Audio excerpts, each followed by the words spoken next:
Muy buenas noches, bienvenidos al noticiero nocturno del canal de televisión del Poder Judicial de la Federación. Soy Citlali Pérez y me da mucho gusto saludarlo este lunes 5 de junio de 2023. Hoy conmemoramos el Día Mundial del Medio Ambiente. Comenzamos.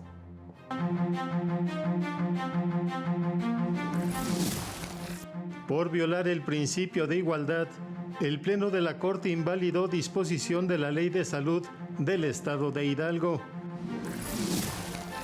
La ministra presidenta Norma Lucía Piña llamó a los juzgadores a honrar la Constitución y garantizar un medio ambiente sano a las futuras generaciones.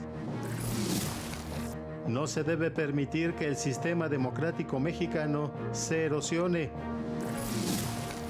A 14 años del incendio en la guardería ABC, en el que perdieron la vida 49 infantes, no hay responsables en prisión. Ahora sí vamos directo con la información. En su sesión de este lunes, el Pleno de la Corte resolvió 3 acciones de inconstitucionalidad relacionadas con los marcos normativos de los estados de Durango, Hidalgo y Guerrero. El Pleno de la Corte declaró inconstitucional que la Ley de Salud de Hidalgo dispusiera que en los hospitales del estado habría traductores en las áreas de atención médica y trabajo social solamente para hablantes de 6 lenguas indígenas. En el estado de Hidalgo se ha identificado principalmente la presencia de personas nahuas, otomís, tepehuas, así como pertenecientes a los pueblos amuzgo, chatino, chinateco, xol, huicuateco, huasteco, guave, huichol, entre otros. Se estima que la norma impugnada resulta subinclusiva al garantizar el derecho a un traductor en el ámbito médico exclusivamente señalado para las lenguas que se señalan en el artículo impugnado. El ministro ponente explicó que la declaración de invalidez no significa que se elimine la obligación de atender a las comunidades y pueblos indígenas en el estado. En otro asunto, el Pleno invalidó disposiciones de la Ley de Educación de Durango por falta de consulta previa a personas con discapacidad. En el caso, el precepto legal impugnado repercute en la forma en que ese grupo de personas puede participar del servicio público de educación, ya que prevé el ajuste de los programas para integrarlos de manera efectiva a todos los niveles del sistema educativo estatal. En otra acción de inconstitucionalidad resuelta en la sesión de este lunes, el Pleno determinó que sí hubo consulta previa para las reformas de 2022 a la Ley de Reconocimiento, Derechos y Cultura de los Pueblos y Comunidades Indígenas y Afromexicanas de Guerrero. Se advierte que el Poder Legislativo sí realizó una consulta de acuerdo con las fases y características que han sido desarrolladas por este alto tribunal. En la fase de deliberación interna se desarrollaron asambleas y reuniones en el interior de los pueblos y comunidades sin la intervención del Poder Legislativo para discutir la propuesta de ley y llegar a un acuerdo respecto de las cuestiones que les afectarían o que quisieran cambiar de dicha iniciativa. Para el canal del Poder Judicial de la Federación, Mario López Peña.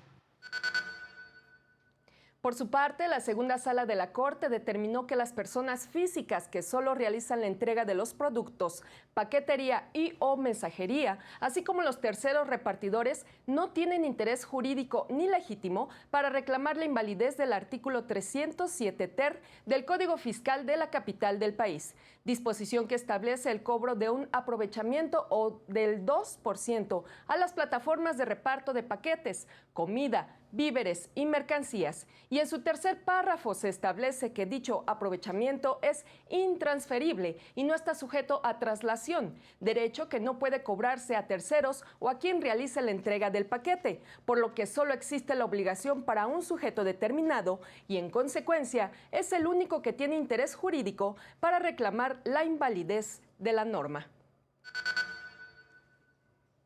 Y con motivo del Día Mundial del Medio Ambiente, la ministra presidenta Norma Lucía Piña Hernández participó en un foro sobre acceso a la justicia, protección de la naturaleza y derechos humanos. La ministra presidenta de la Suprema Corte de Justicia y del Consejo de la Judicatura Federal, Norma Lucía Piña Hernández, llamó a las personas impartidoras de justicia a honrar la Constitución con sentencias protectoras del medio ambiente. Porque si los jueces tenemos la obligación constitucional de proteger la vida, la salud, el acceso al agua segura y suficiente, a una alimentación adecuada, a una vida digna, a un futuro sustentable, tenemos entonces inevitablemente que proteger a la naturaleza y sus servicios ambientales. Honremos a nuestro país garantizando en igualdad los derechos fundamentales de todas las personas, protegiendo para ello a la naturaleza y al medio ambiente. En ceremonia conmemorativa del Día Mundial del Medio Ambiente, la ministra presidenta destacó el valor de ejercer el derecho de acceso a la información sobre las acciones que impactan en la naturaleza para tomar mejores decisiones. Sabemos que no se podrá tener una vida digna, con libertad de opciones y seguridad, en un mundo amenazado por la contaminación y el cambio climático. Por eso, debemos pensar siempre con equidad intergeneracional. En el marco de la ley, habremos de nivelar las asimetrías en el acceso a los recursos naturales y los costos de la contaminación y el cambio climático, que afectan, sobre todo, desproporcionadamente a las personas más vulnerables. David Boyd, relator especial de Naciones Unidas sobre el derecho a un medio ambiente sano, subrayó que el Estado mexicano tiene el reto de proteger a activistas y defensores de derechos, así como garantizar ese derecho en el desarrollo de megaobras. Las cortes emiten órdenes, pero el gobierno no los aplica, no le dan seguimiento y lamento tener que comentar este tema de México y hablo específicamente del Tren de Maya. El gobierno tiene que respetar los derechos humanos, el derecho al ambiente, y la Suprema Corte de Justicia ha hecho un trabajo ejemplar. José Sarucán, extitular de la Comisión Nacional para el Conocimiento y Uso de la Biodiversidad, integrante del Colegio Nacional, llamó a actuar de inmediato para frenar los daños a los ecosistemas. No le hacemos caso al hecho de que somos la palanca más importante para el cambio ambiental en el planeta. Reconoció los esfuerzos del Poder Judicial Federal para capacitar de manera constante a las personas impartidoras de justicia respecto del derecho a un medio ambiente sano. Para el canal del Poder Judicial de la Federación, Mario López Peña. Y con el fin de preservar el derecho humano a un medio ambiente sano, el Juzgado 10º de Distrito con residencia en Naucalpan de Juárez concedió la protección de la justicia a vecinos de Jilotzingo, Estado de México, contra la ejecución de un proyecto inmobiliario para la construcción de 20,000 viviendas en zona natural protegida, conocida como Espíritu Santo. Dicha obra implicaría la tala de 180,000 árboles, lo que traería como consecuencia la destrucción de 288 hectáreas de terrenos forestales, lo que propiciaría una drástica disminución en la captación, infiltración y provisión de agua de calidad, afectando la biodiversidad y agudizando el problema del cambio climático. El juzgador concluyó que el proyecto inmobiliario, identificado como Bosque Diamante, carece de estudio de impacto ambiental, por lo que ordenó revocar todos los permisos concedidos, entre ellas 2 licencias municipales de cambio de uso de suelo e incremento de coeficiente de densidad, una autorización federal de cambio de uso de suelo en terrenos forestales y una autorización local para la construcción de un conjunto urbano. Y durante la presentación de un libro, magistrados electorales demandaron impulsar acciones que ayuden a fortalecer nuestro sistema democrático. En nuestro país no se puede permitir que el sistema electoral transite hacia una ley de la selva, donde impere la ley del más fuerte y numerosos actores políticos busquen ostentarse como únicos árbitros para tratar de imponer sus propias reglas. Así lo señaló la magistrada Yanino Talora Malasís durante la presentación del libro Conceptos Jurídicos Elementales del expresidente del Tribunal Electoral del Poder Judicial de la Federación, Flavio Galván Rivera. No podemos ni debemos permitir que nuestro sistema electoral transite hacia una ley de la selva. Esto sería nada, incluso una involución democrática, la erosión de un modelo electoral democrático que tardó décadas en consolidarse. El magistrado Felipe de la Mata Piseña destacó la importancia de voltear a ver lo que hicieron destacados maestros y juristas como don Flavio Galván, cuyas ideas han sido cimientos de la justicia electoral en nuestro país. Porque en estos tiempos que a ratos nos parecen algunos desoladores, donde pudiera haber nociones o ideas que pudieran buscar o pretender la destrucción de algunas instituciones, pues nos damos cuenta justo que es necesario voltear a ver a los constructores del sistema. El autor de la obra destacó la importancia de retomar los conceptos jurídicos fundamentales para conocer el derecho y no cometer errores, por ejemplo, al momento de reformar las leyes electorales. Esa adición del inciso H al artículo 10 de la Ley General del Sistema de Medios de Impugnación para impedir que el Tribunal Electoral conozca de asuntos parlamentarios. Por favor, eso pudo haber sido positivo quizá en el siglo XVIII, quizá en el siglo XIX, cuando consideraba el Poder Legislativo que era el depositario de la soberanía. Pero que ahora lo digan, me parece que no han leído la Constitución. En fin, muchos temas. Pero ahora, después de escuchar... Para el canal del Poder Judicial de la Federación, Juan Carlos González.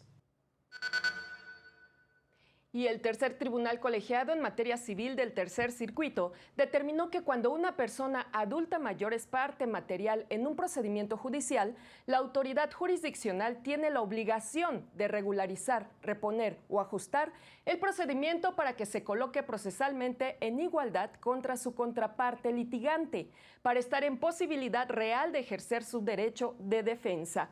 Por lo que, de acuerdo con una tesis de la primera sala, dicho grupo vulnerable se encuentra en una imposibilidad real para acceder de forma efectiva al sistema de justicia, para ejercer sus derechos procesales en cada una de las etapas, ya que transitan por un proceso de autonomía regresiva, lo que les impide designar a un representante para efectos del juicio de origen.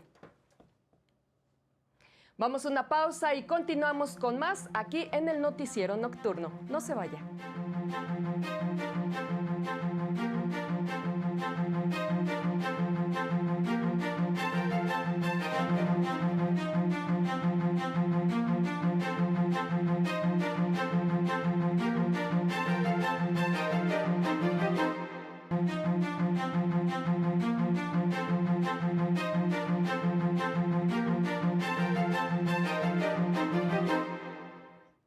Ya estamos de regreso, gracias por continuar con nosotros y mire, padres de los infantes que perdieron la vida en la guardería ABC exigieron justicia a las autoridades competentes.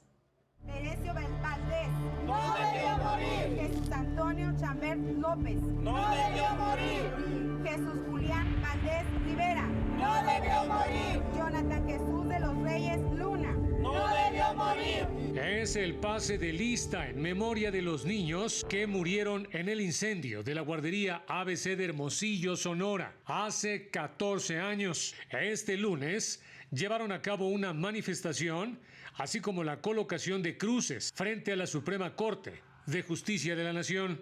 No tenemos justicia y vuelven a destruir nuestros memoriales. Por eso queremos desde aquí expresar nuestra rabia, impotencia y frustración. Sepan que nuestro dolor no termina y se ahonda cada vez más. Recordaron aquel 5 de junio, día en el que murieron 25 niñas y 24 niños, y con más de un centenar de heridos. No hay responsables en la cárcel a 14 años. Muchos niños ya van a cumplir 18 años. Los papelitos que firmaron van a vencer. No se ha hecho algo verdadero, aunque otra gente tenga otros datos. Al afirmar que con el paso del tiempo sus heridas no sanan, los padres de familia insistieron que la guardería tenía las salidas de emergencia bloqueadas y que incumplía con medidas de seguridad. previamente al realizar una parada en las instalaciones del Seguro Social en Paseo de la Reforma. Añadieron que administraciones vienen y administraciones van y nadie ha hecho nada por hacer justicia para sus hijos. Para el canal del Poder Judicial de la Federación, Óscar González. Y en más noticias, especialistas universitarios advirtieron un deterioro de las democracias y una mayor presencia y concentración de poder de las Fuerzas Armadas. América Latina atraviesa un contexto de pérdida de confianza en las democracias y el uso de las Fuerzas Armadas contribuye al deterioro de los gobiernos en la región. Así lo aseguró Paulina Barrera del Instituto de Investigaciones Jurídicas de la UNAM al participar en un seminario permanente sobre reformas electorales y democracia 2023.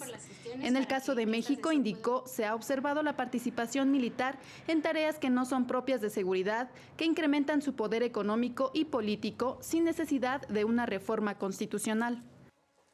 Creo que el hecho de que las Fuerzas Armadas estén participando en tareas como la creación de aerolíneas, la creación de líneas y estructuras de transporte, como el proyecto de Tren Maya, como el corredor transoceánico, como la construcción de aeropuertos, muestra la mayor concentración de estos tres tipos de poder. Mencionó viable realizar un análisis de la desigualdad y el debilitamiento del Estado mexicano como factores para la exaltación de lo militar en el país. Se han debilitado los pocos espacios institucionales estatales que funcionaban y ahora no tenemos seguro, digamos, que otra área del Estado hubiera tenido la posibilidad en tema de recursos humanos, pero también de recursos económicos, de recursos de organización para construir un aeropuerto, por ejemplo. Para el canal del Poder Judicial de la Federación, Laura Murillo. Y en otros temas, este domingo hubo elecciones para renovar gobernador en los estados de México y Coahuila. En el caso de la entidad mexiquense, con el 99.91% de las actas computadas, la candidata de la coalición Morena, PT y Verde lleva la ventaja con 3.267.447 votos, el 52.65% de los sufragios, mientras que la candidata de la alianza PRI, PAN, PRD y Nueva Alianza registró 2.751.180 votos, el 44.33% de los sufragios. La participación ciudadana en estos comicios se ubicó ligeramente por abajo del 50%, pues apenas alcanzó el 49.78%. En Coahuila, con el 100% de las actas computadas, la ventaja la tiene el candidato de la alianza PAN, PRI y PRD, con 741.731 votos a favor, el 56.93% de los sufragios, seguido del candidato de Morena, quien recibió 279.894 votos, el 21.48%. En este caso, la participación ciudadana fue de 55.91%. En cuanto a la elección de diputados, las 16 diputaciones de mayoría las ganó la alianza integrada por el PAN, PRI y PRD, que obtuvo 682.532 votos, el 52.82%.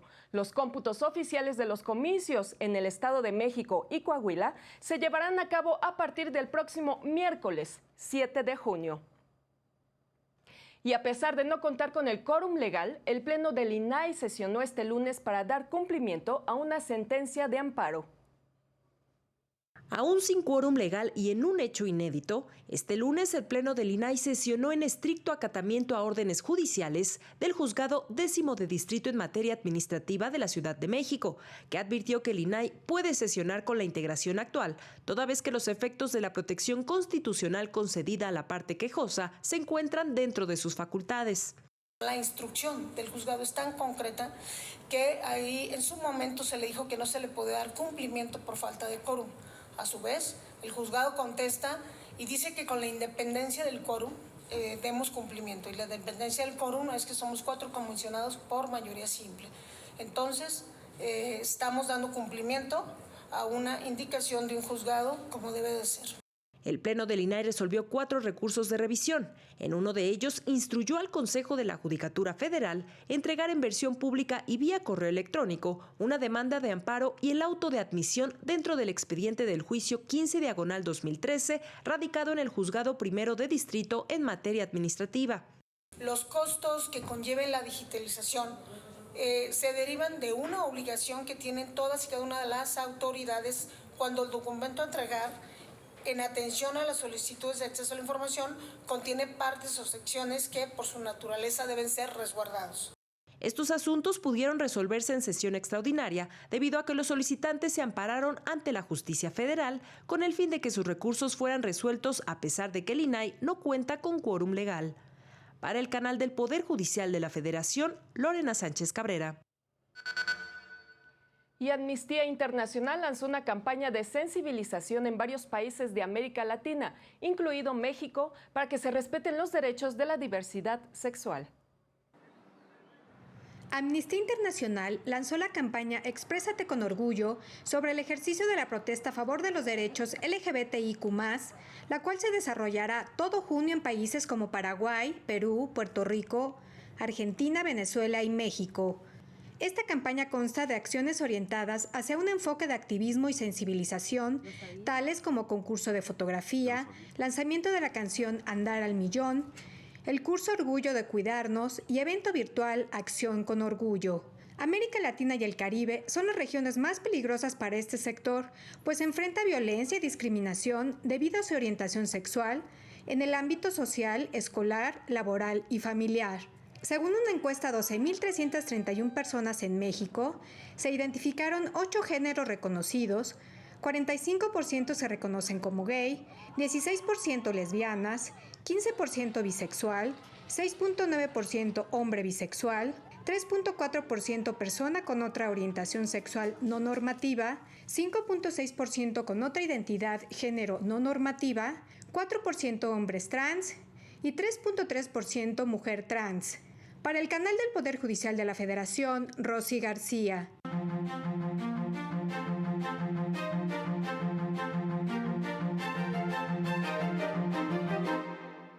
El sexto tribunal colegiado en materia penal del primer circuito determinó no analizar el fondo de un amparo promovido por exfuncionarios del metro, señalados como responsables del accidente registrado en la línea 12, que dejó como saldo 26 personas fallecidas. La Fiscalía Especializada en Materia de Delitos Electorales recibió 23 denuncias por posibles delitos electorales federales, 19 de ellos relacionadas con el Estado de México y 4 con Coahuila, 3 de ellas registradas durante el día de las elecciones. Según datos del Poder Judicial del Estado de Durango, en el primer cuatrimestre de este año se registraron en la entidad poco más de 400 actos de violencia familiar que dieron paso a la apertura de un proceso por la vía penal, seguido de los delitos de lesiones y robo. De acuerdo con el Secretariado Ejecutivo del Sistema Nacional de Seguridad Pública, se registró el segundo fin de semana más violento del año, al registrarse 249 homicidios, solo por debajo de los 266 reportados a finales de marzo pasado. Y en información del mundo, en Argentina, un juez federal sobreseyó la causa penal iniciada en 2013 por la que se investigaba a la expresidenta Cristina Fernández de Kirchner en un caso de lavado de dinero entre el gobierno y empresarios. Esta decisión sigue a la determinación de la Unidad de Información Financiera y al fisco, que también desistieron del caso tras coincidir con la Fiscalía en la falta de pruebas. Sin embargo, la exmandataria aún tiene otras causas judiciales pendientes por otros delitos. En 2022 fue condenada a 6 años de prisión por corrupción, sentencia que apeló ante la Corte Suprema.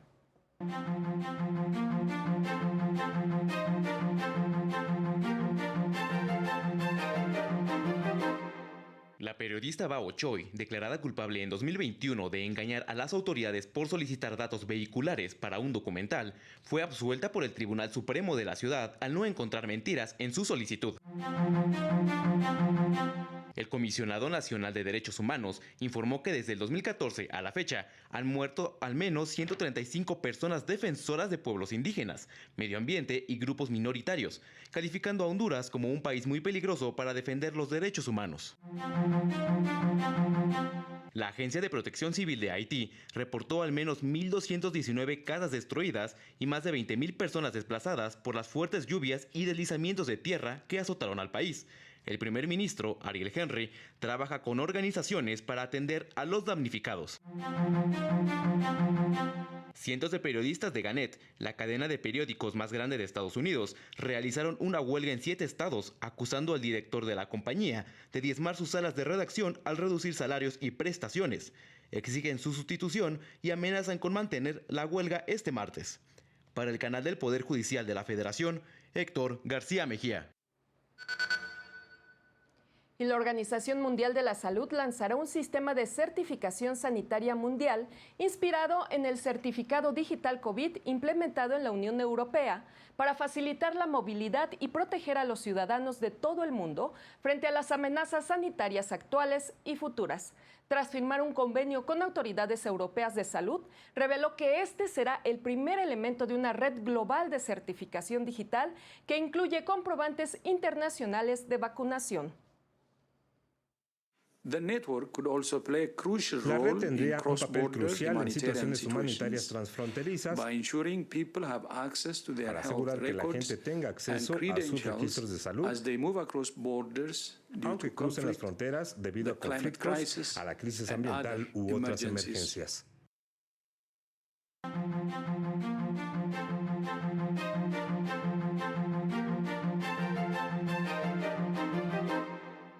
El tipo de cambio se ubicó en 17 pesos con 47 centavos por dólar, de acuerdo con información del Banco de México. El INEGI informó que en mayo el indicador de confianza del consumidor avanzó 0.3 puntos frente a abril, luego de 2 meses en niveles negativos, impulsado por una mejor perspectiva de los hogares para comprar bienes duraderos, mientras que en marzo el consumo privado repuntó 0.3%, impulsado por los bienes importados. Según cifras del Banco de México, en abril, la cartera de crédito de los préstamos destinados al consumo de los hogares alcanzó 1.261.851 millones de pesos, de los que 2.7% está vencido, el nivel más alto en 25 meses, y frente a abril del año pasado, incrementó 3.9%.